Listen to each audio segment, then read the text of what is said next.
ai nhỉ ô tu chứ chứ mà cái đau của bác chụp chụp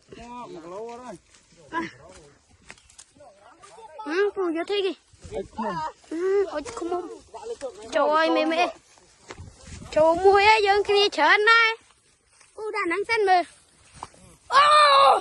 nè lết cắn ra lên trời mày ơi mẹ này khơi nhá nông cầm rá khơi túi mi nông cầm rá khơi túi nhỉ đây đó than này chắp bàn chặt thế lựa cái với đi ô thầu mà mẹ ơi này bây giờ lâu chầm rệp xưa và cả một phiệp ba gặp lọc này ô rồi trầy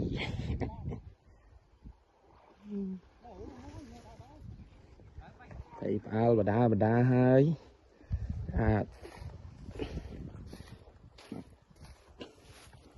cái gương trai mấy ban mùi rồi thì dân thấy thò một chiếc này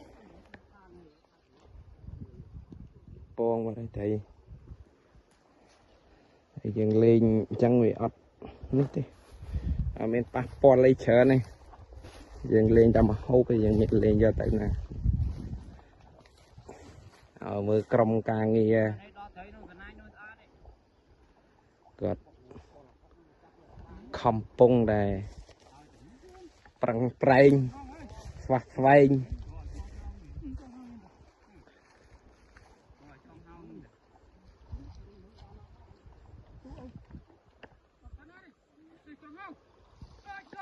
anh này bệnh ba là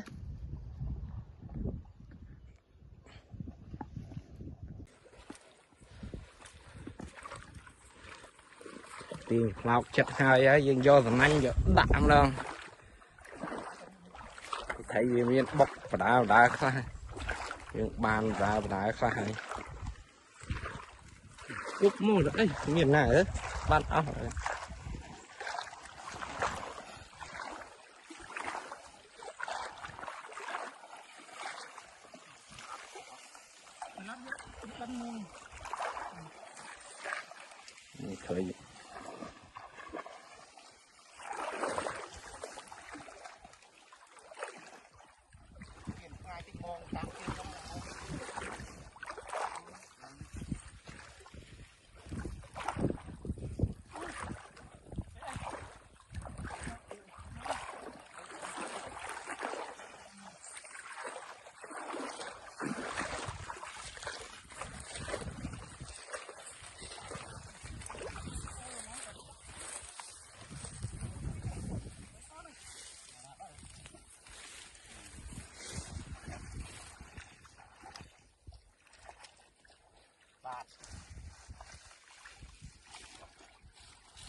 cái lên thế nào trong không anh nhỉ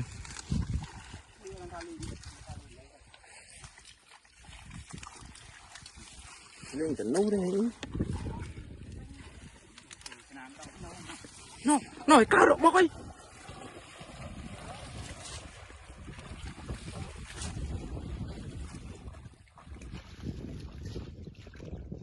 nào gấp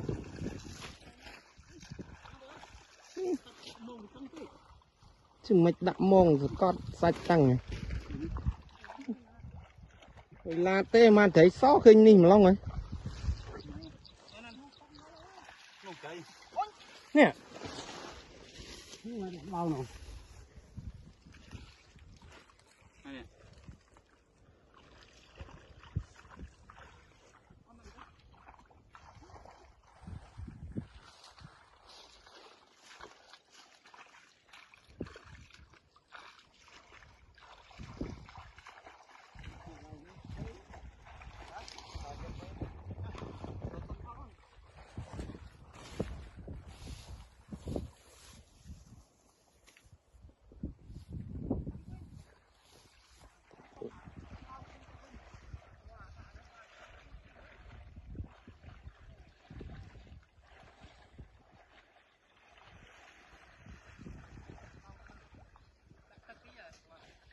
Châu thấy mùn mũi ấy.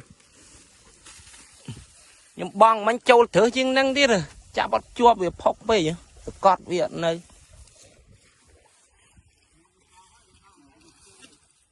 Còn chứ còn nổ. Này này này. Này nè. Do tắc nè, do tắc vô.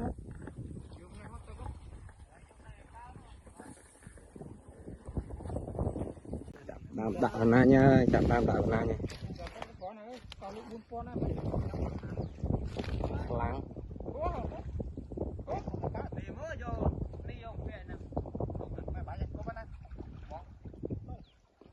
Nó mũi bắt lấy.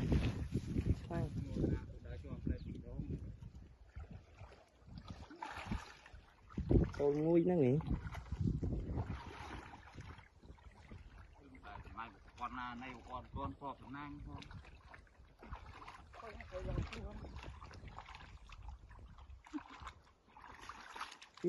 Tầm nét mà hot không? Thấy một nô anh, tôi chắc ghét vỗ đau đi. Thấy không rác cái mũi pì ta chạm bán cái chuông.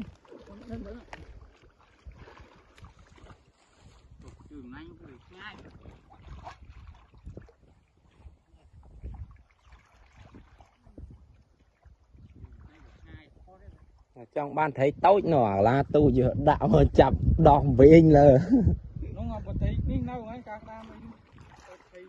ui trời bỏ môi lúc ơi con năng ấy đấy cháu này cái tuột chuột trong ngữ ở đuôi nhưng ao lương muối ao lương muối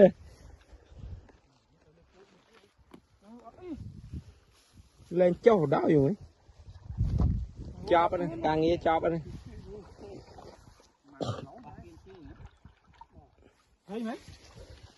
không bị tui chứ Trong má bà. Ra đi.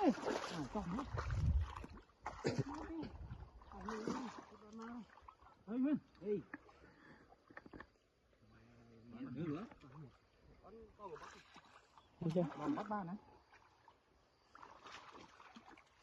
Ôi chị này được cho cái ọt tay này.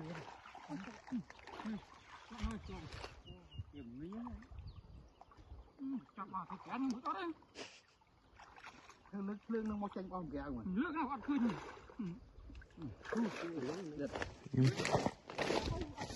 Tiếc đó chập nó bay chưa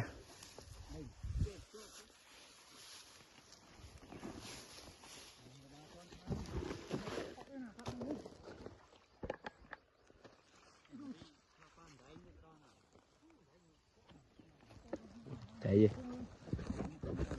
chẳng là bay vào đây chặt bóc á chiêu xuống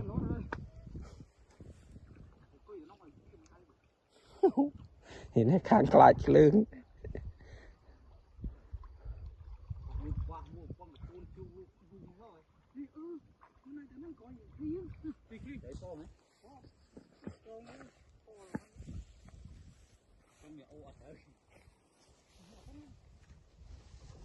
đến là giờ là tụi một cho chăm lời chỗ đã mà lại anh kia đây wow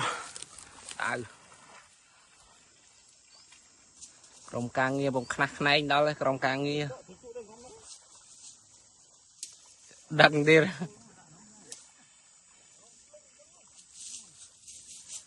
chắc là thấy lên bóc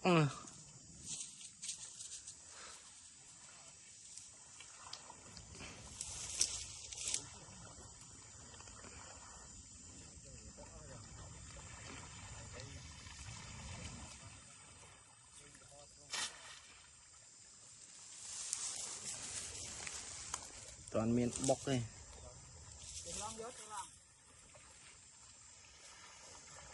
xua cũ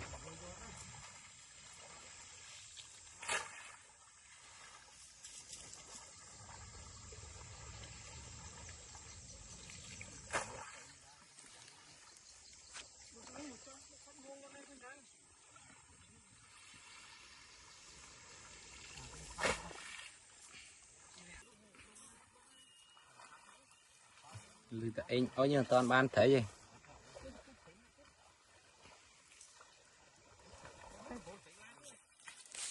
từ ở trong cameraman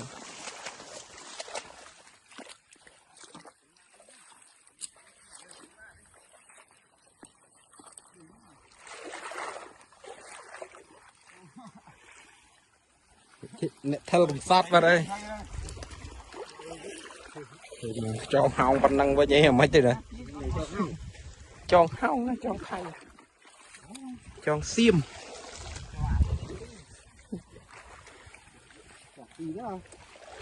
tục mồi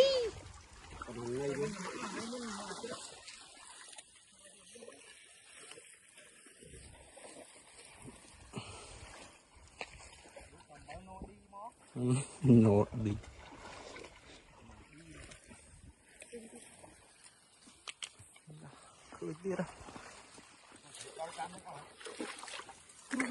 nó thùng là nó lạnh tim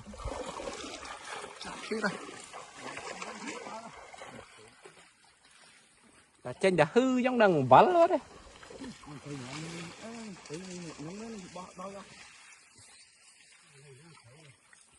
đây nông ấy nông nè nè thấy lan được trường này anh chị cung tao bắt đấy nông chú bắt đấy mà chả bố lê mò cửa nhỏ cũng cho em ai lên kia bó kia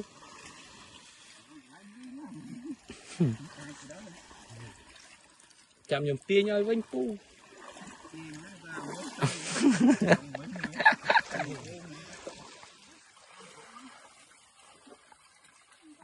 quá đó là nó chặn tông chạp bư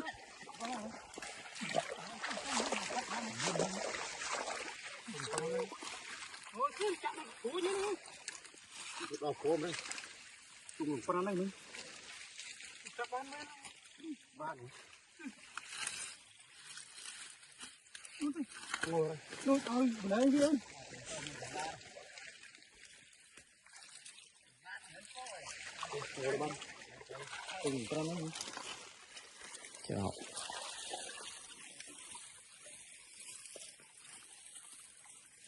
cô vừa lết để tốc đấy đọ bán đọ mó thấy nơi không nâng bạ chạm rồi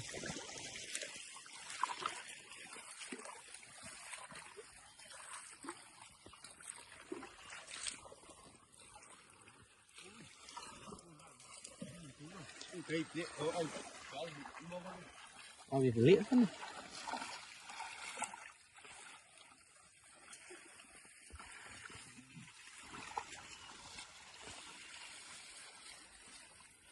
mà giờ là cô đôi bọc đôi mòn dương ti mùi mì thấy chanh ngò của nó chanh đây chỗ nào và thì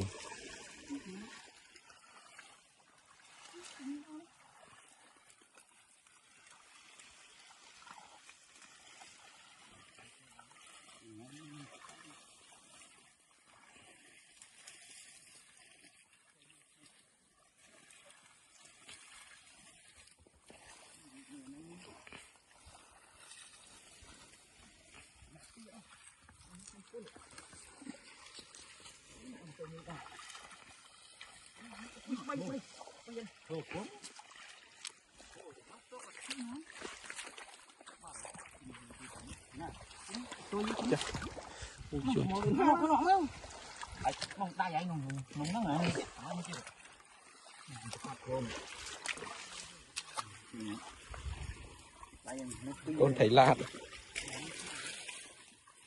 bộ con thấy lạ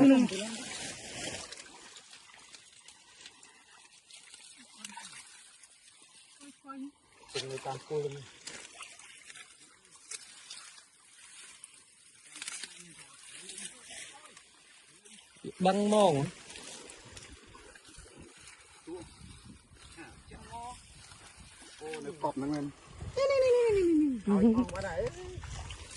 thật lướt ọt mơ đau gì lý như mày nô thu ở lươn nó nơi tì nhắm cha bọn tát này đào mong áo lại nâng ta thấy lát không chú có tình non mà đôi thông khăn nhưng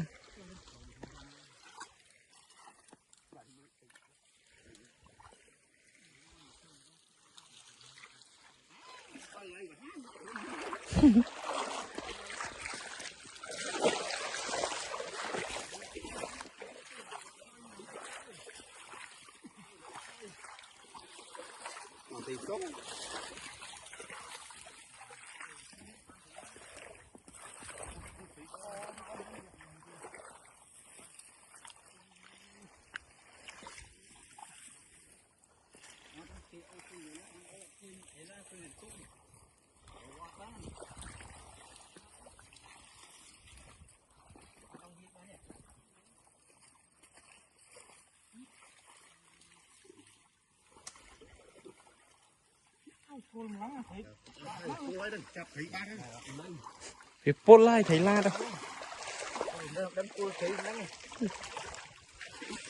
chỉ lương của pôn lên nè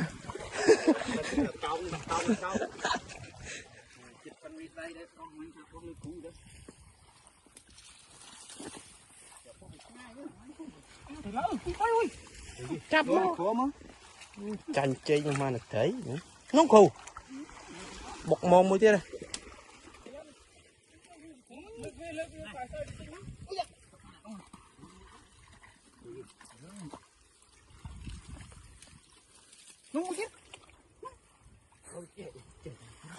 thế hả thế ngoài nhập thế mê này tật đây mà mình cho một tí đâu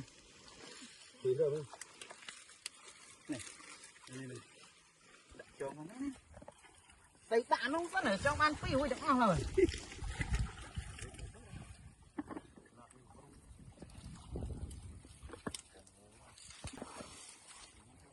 mưa nông ní hả nông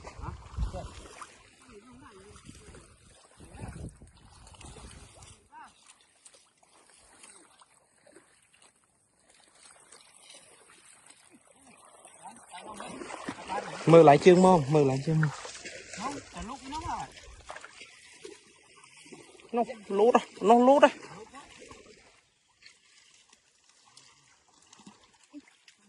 chọp vào đây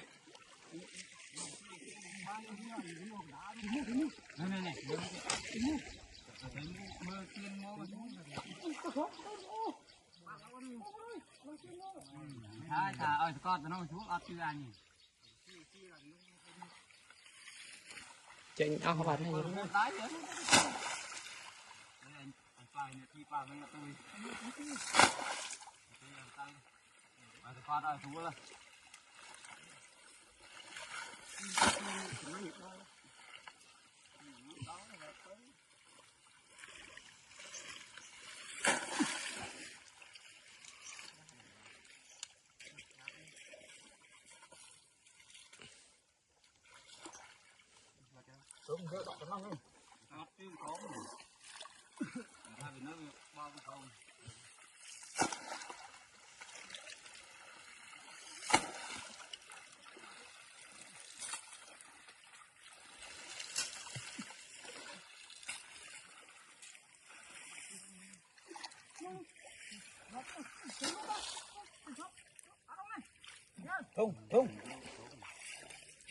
thùng hai khu nơi nó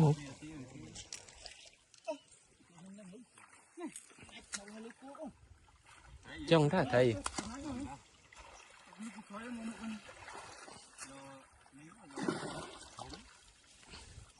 chạm đêm vô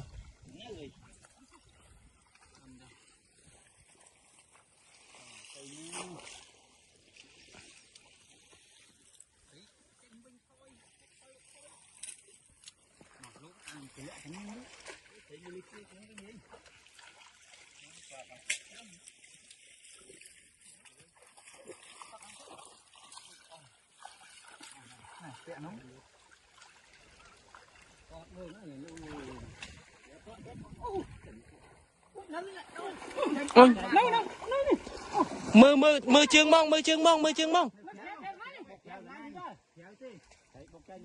nông thùng này kia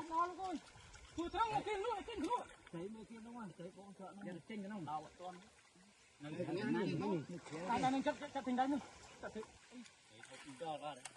không to đó nước không theo nắng làm thử mùi nữa đi cầm ơi đằng tranh kéo mưa lại chân mông đi chăm lấy đi này đi trước này mưa kia nó này mưa thình đấy mưa kia mưa đó nó phải bo mưa nó là cái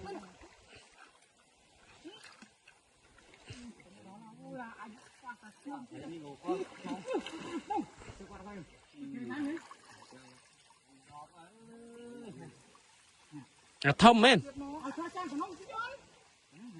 vô mông ngón hổm á đây tay hổm đây đã cho thấm đi đây vô nãy mới rồi nhanh cái mồi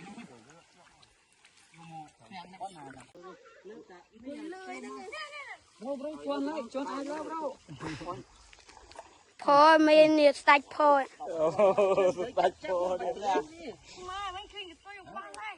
thôi mình muối lơ lô cái mình pi lúc cháu muối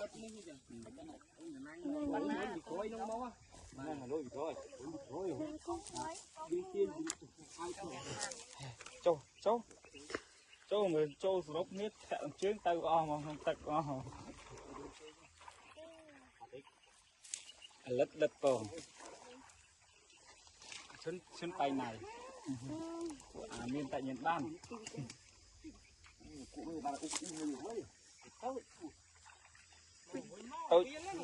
tôi lên sân đấy đâu đang chuyến cái anh này nè bắt cháu xem này thấy tôi đừng long hay chan chan đừng long hay luôn càng phía kim khai hả chị bỏ ấy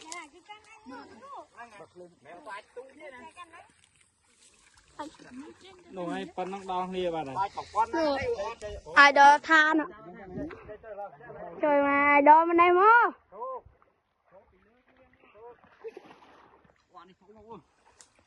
ô đi này cho lia nó ơi cho bà ơi ăn một câu cho nơi vừa nhóm chuyên một khác mình một đã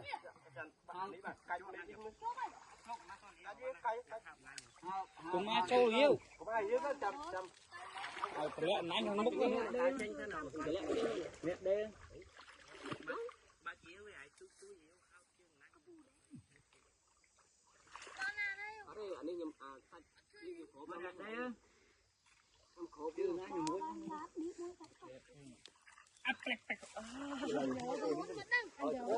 đây là lưới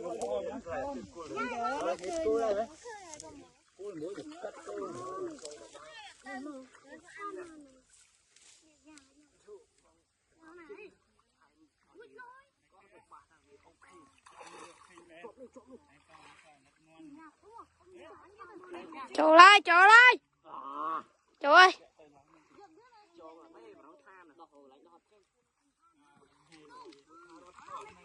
của trời ơi nè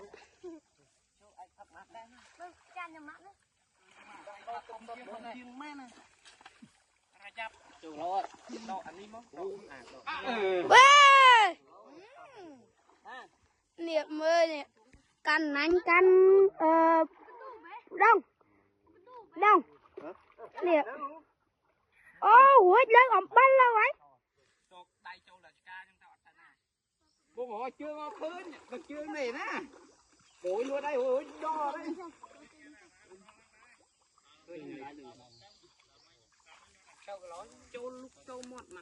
hiểu không nha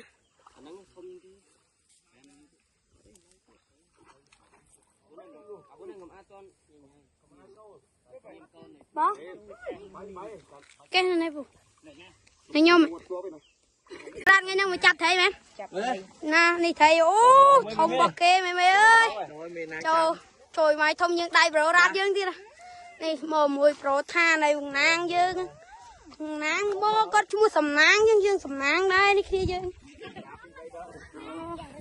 ô vãi ô mình lấy ô ghê cute lấy ô cute à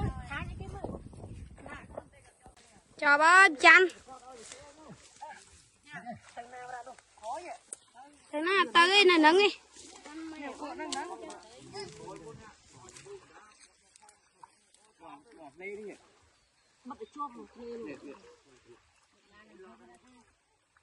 Chơi, khó cho khó chụp đấy thôi. Trời mà vậy. Gặp ở gầy muôi. Chạy cúp trong ấy, một cua cúp.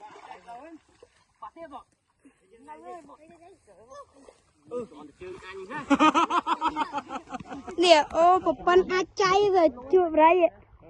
Anh mình đẹp ở gầy rồi. Nè, đâu. Ba này. Đâu. Đâu, bỏ tới đó nào, giờ cho hỗn điện. Trời là mu vu làm vô lại đó lại khơi hay là con.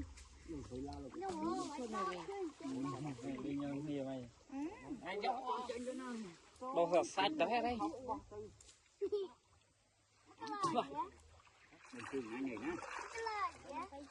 Dạ, cho một tí đây đâu. Kiểu. Bỏ tới nó tới. Ta mới dắt bắt thầy. Cho bà một bạc camera thì.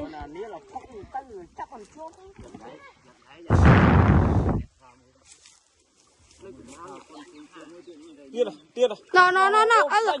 Lại học chứ. Nó gắt ơi. Phần này nhà thầy. Lại phần này bọc thú ngay một đứa.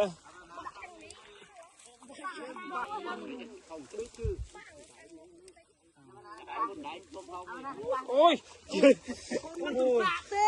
Ôi, nha. Nè, nha. Thì tôi đi đam tới y nè. Đây anh còn đánh lôi ở đây hộp ấy nè. Trong khai đám khai ở nơi ở mi là bay cùng nết một chạp thấy nè. Chạp thấy tam kỳ. Nè khó chứ. Tờ chua bấy chứ vì tôi muốn chua bấy này mình phép ở đây. Nhiều. Nè. Nè.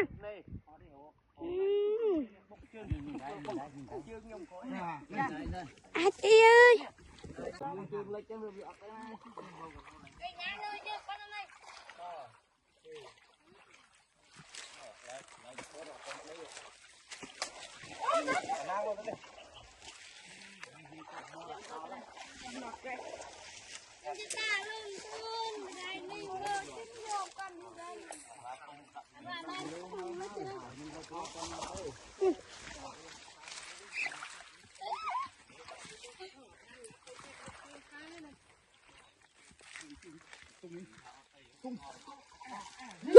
Trời ơi.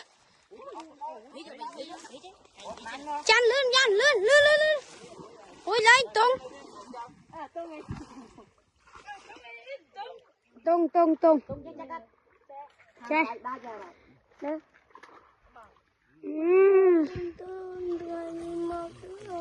Nhà thấm rồi.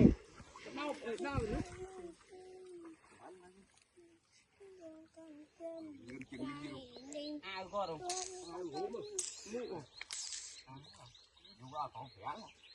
Lấy có mũ lấy khóa rồi. Còn lại cái lưng.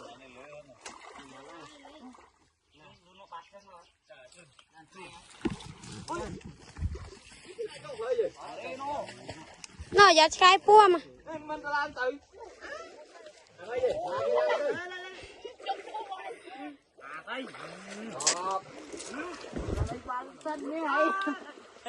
Chụp rớt.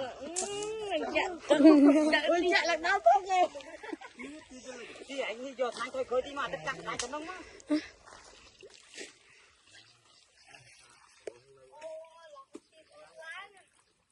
Tung hết không mày? Đi tung cưới ăn đây. Cưới ăn. Cho ngay những chiếc tung là phải đặt mời nữa. Bao ơi, là lục bao.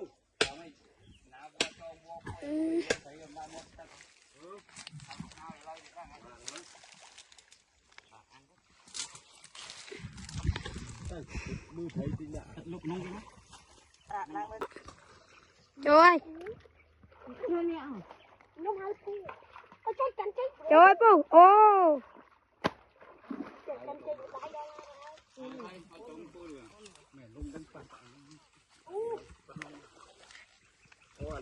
Ô thấy há vậy.